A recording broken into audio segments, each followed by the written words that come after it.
La chose que j'ai appris en étant seule, c'est que je peux vivre seule et je peux être heureuse seule.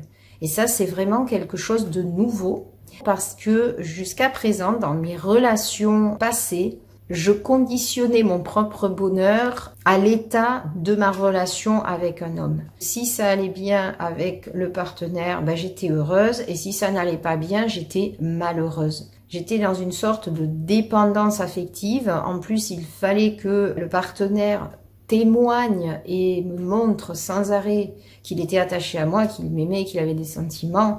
Or, on sait très bien que les hommes sont pas tous forcément, la grande majorité, très loquaces sur les sentiments qu'ils éprouvent envers leur compagne. Et ce n'est pas parce qu'ils ne disent rien qu'ils ne ressentent rien. Et ça, j'ai eu du mal pendant toutes ces années à accepter ça. Et donc, du coup, j'étais tout le temps dans la relation un peu limite conflictuelle, à la recherche du témoignage d'amour. Et c'est ce qui a fait que les relations précédentes ont été soldées, en tout cas certaines par un échec.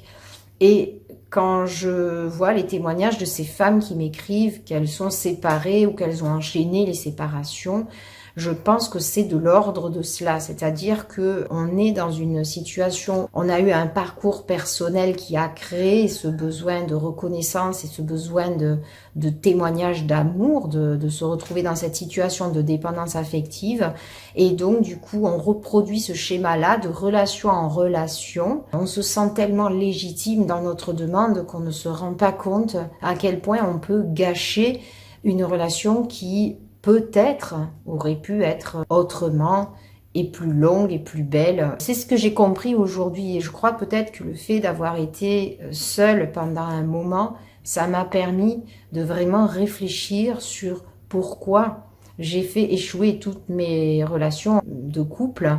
Qu'est-ce que j'ai qui fait que au départ tout est rose et tout d'un coup ça se dégrade?